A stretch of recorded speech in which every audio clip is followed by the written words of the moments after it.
The keto bros aren't gonna wanna hear this, but your body doesn't really wanna be in ketosis, especially not long term. You don't wanna be in long-term ketosis. It's basically a survival state. There's very little reason to be in ketosis for an extended period of time. Once you achieve that, the benefits of being keto all the time starts to diminish. It just becomes too restrictive.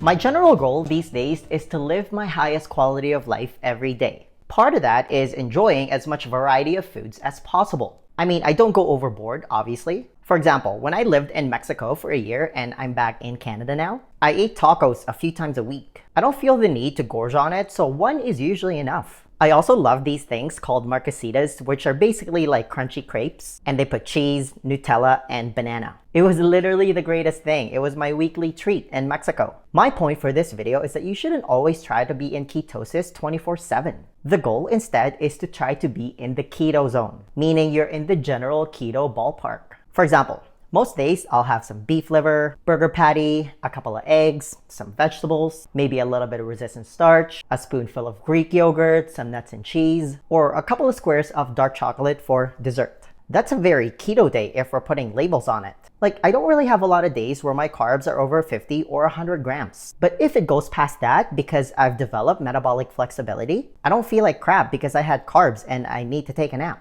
Or I don't get hangry in between meals. It doesn't really happen to me anymore. I wouldn't be dragging because I got kicked out of ketosis. No, I feel fine. For example, I had poke for dinner last night, which wouldn't really technically count as a keto meal. It's been 18 hours since that last meal and I feel fine. I have steady energy levels. I'm not even hungry and I already trained today. And that's kind of contrary to what you hear from the hardcore keto dieters out there. When they go off and have more carbs than usual, they feel like crap. That's not metabolic flexibility. That's why I'm not a big fan of diet labels, because people just box themselves into a corner. And that's another common thing that I see with people just starting on the keto diet. It's this tendency to add extra fat. They go overboard on it. I see this a lot with people that are just starting out, especially when they're tremendously overweight. They eventually hit a plateau at some point because they're still thinking about the keto diet as a high-fat diet. It's actually not so much that as it is a carb-deficient diet. It's not about adding a ton of fat to your diet. It's that you have to severely cut back on the carbs. People also usually go to town and overconsume on keto-branded products, especially when it comes to keto dessert. They overconsume it because it's keto, and then they end up gaining weight instead. Another common misconception is that too much protein will get converted into glucose, and it's gonna kick you out of ketosis, and it's usually coming from this plant-based narrative. If you follow me on Instagram, you should already know how I feel about that movement. Well, it kind of takes quite a bit of protein to do that. If you're eating 150 grams of protein a day, for example, but you're extremely active, that's not too much, especially if you're a bigger person who's got a lot of weight to lose. A lot of protein experts like Dr. Gabriel Lyon even recommend eating as much as 1 gram per pound of ideal body weight. So if your ideal body weight is 150 pounds, for example, you can technically eat as much as 150 grams of protein. A lot of the big names in the carnivore diet space easily eat well over that, and if you look at their physique, they're all shredded and have amazing biomarkers. Instead, look at this vegan doctor. He looks pregnant because of how bloated he is. My point is that you shouldn't even be really counting the calories on protein. Let me put it this way. Limiting one's meat and protein intake is one of the worst pieces of advice you could ever give to someone. Now, going back to the first mistake, which tends to be a bit more common, this notion that you have to go out of your way to add the extra fat is completely unnecessary. Yes, you become good at burning fat, you're just not burning your own body fat for energy. If you have excess body fat that you want to lose, you should probably get your body to use that instead of adding butter or MCT oil to your coffee. Personally, I'm keto/carnivore-ish by default on most days, but that's because of the dietary choices I make. It's not like I'm purposely trying to be keto or carnivore, but because I've eliminated most things that don't serve me well, and I know that I should include other things to keep my body humming along healthy and happy, protein kind of becomes the centerpiece of my diet. And this is what I tell all my coaching clients as well. As long as you're hitting your daily protein requirement, and that should be everyone's goal in my opinion, it's almost inconsequential whether you're getting your macros from either carbs or fat. As long as those calories are coming from mostly whole foods and you're making all the other supportive lifestyle choices that contribute to optimal health and metabolic flexibility. And that's part of my evolution of my philosophy over the years, as I've learned more about the importance of balancing mTOR and autophagy. mTOR, in case you're wondering, is short for mechanistic target of rapamycin. A lot of people are led to believe that mTOR is this negative thing. Again, it's usually from this plant-based narrative. It's very emotional for these people to consume animals. So they try to somehow convince you that just eating leaves is healthy. But claiming mTOR as this negative thing is not entirely accurate. mTOR plays a positive role for the most part. You want to promote mTOR to a certain extent for muscle growth, for example. And I've mentioned a lot in my recent videos about the importance of building and maintaining muscle because it's the mechanism of health, which then makes protein the preeminent macronutrient. It's the building block of life. That's why I tend to be more carnivore adjacent these days. For example, you can get all the micronutrients that you get from plants from eating grass-fed and grass-finished beef and beef liver. The nutrients are also more bioavailable, which means that the body absorbs it better. Actually, it's not even close. Guys, I've mentioned many times in my other videos that grass-fed and grass-finished beef liver is the most nutrient-dense food on the planet. It's the superfood of all superfoods. Everything else is garbage compared to beef liver. The problem is, liver is an acquired taste. The good news is you can now take it as a freeze-dried and powdered pill supplement. My go-to company for this is Higher Health's. Just look at all the bioavailable vitamins and minerals in one serving. If you were to just take one supplement that covers all the bases, this is it. Most supplements on the market are a waste of money. You might as well let your money on fire. This is the only supplement I'd recommend. If you're interested, just click on the link in the description below to check it out. Protein in general is also the most satiating macronutrient, which makes eating really easy. Just think about a nice piece of ribeye steak. Protein and fat also tend to go hand in hand, so that takes care of your essential fats right there. Meat also contains 0 anti-nutrients. That's why a carnivore diet is the ultimate elimination diet if you're suffering from autoimmune and gut issues, which tends to be a lot more common these days. This concept of simplicity also takes care of eating out for most people. You can order a piece of steak, lamb, pork chop, fish, or seafood with a side of vegetables at any restaurant. As a last option, you can order chicken. I'm just not a fan. Nutritionally speaking, other than containing protein, chicken doesn't really offer as much in terms of nutrition. Especially compared to beef, it's just a small animal. But generally speaking, this makes eating out stupid simple. You're not out there pulling out your calculator trying to figure out carbs, fat, and calories, or whether you can fit it in your macros. There's also the thermic effect of protein, which is anywhere between 20 to 30%.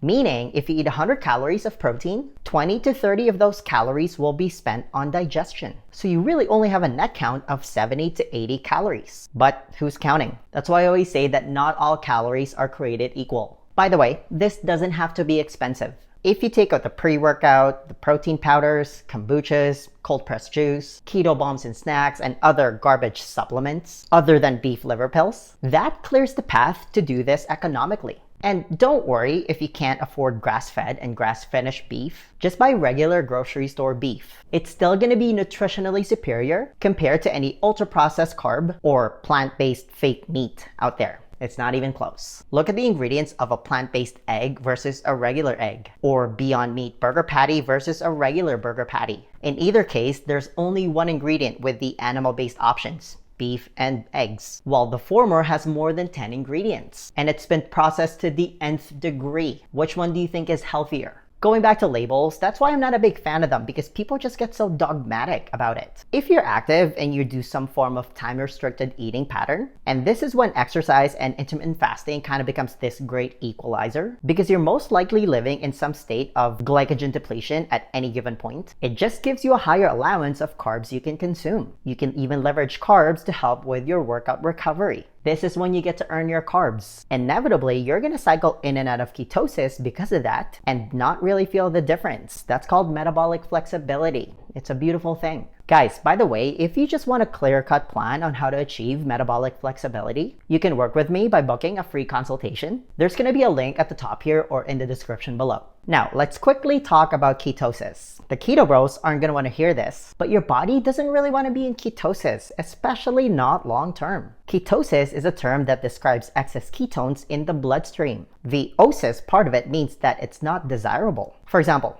narcosis, psychosis, leukocytosis, cirrhosis, fibrosis, tuberculosis, or acidosis. If you look up any of those terms, they're not good. You don't want to be in long-term ketosis. It's basically a survival state. You don't want to give your body the signal that it's in survival mode all the time. It's kind of the same thing with intermittent fasting. You want to use it as a tool, but you don't want to overdo it. And I often hear this from a lot of people. You should fast from fasting every once in a while. You should change up your fasting schedule. But this is why you often hear some people lose their hair when they're on keto or any low protein diet. You want to be making ketones, but you don't want to overproduce them. Because as your body becomes more metabolically flexible, it learns how much ketones to make because it's smart like that. The liver, for example, can make as much as 750 calories a day worth of ketones. If you're metabolically flexible, your body can just make up the difference by taking fat out of storage. And I've said this many times in my other videos. That's what fat is there for. It's not just there for looks. Unless you're epileptic, there's very little reason to be in ketosis for an extended period of time. For all the people labeling me as a keto bro, there,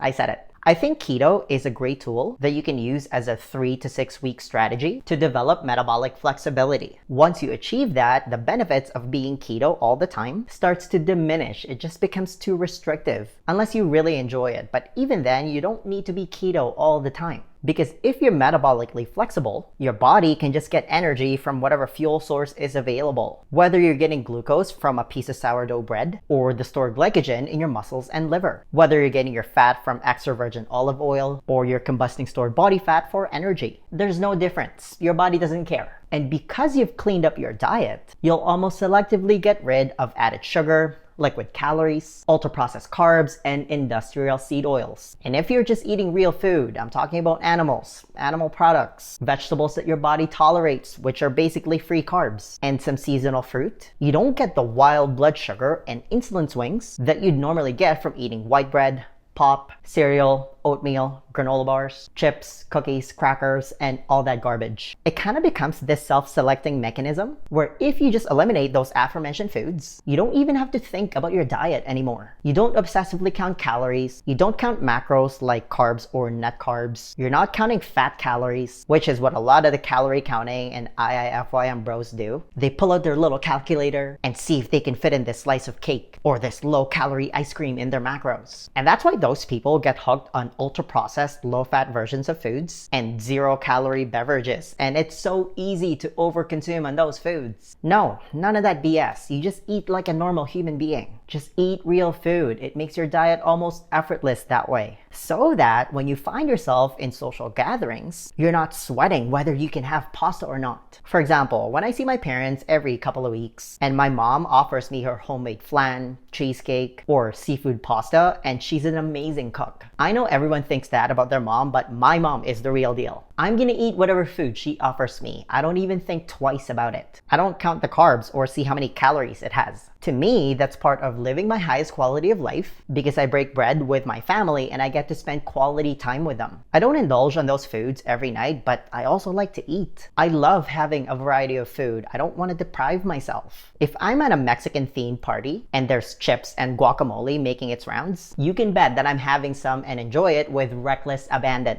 I don't have this cloud of guilt and shame over my head and have second thoughts whether I should have it or not. I never think, oh, what about my carb count? Can I fit this under my calories? No, none of that BS. In the history of humanity, we've really only focused on that unnatural behavior of obsessively counting calories over the last few decades. We're also the fattest and sickest group of humans in recorded history. Go figure. The other ugly side of this is when people are just crushing a tub of ice cream by themselves to just drown their feelings away, or they're hiding it from other people. To me, that's when food becomes a problem. Specifically, your relationship with it. That's not healthy. My point is that you don't need to be so dogmatic and go keto all the time or whatever diet you're following. The goal at the end of the day is to always prioritize protein, cut out the junk food, lift some weights, get some sun, get your steps in, make meaningful connections, and protect your sleep as if your life depends on it, because it does. That's how you achieve metabolic flexibility.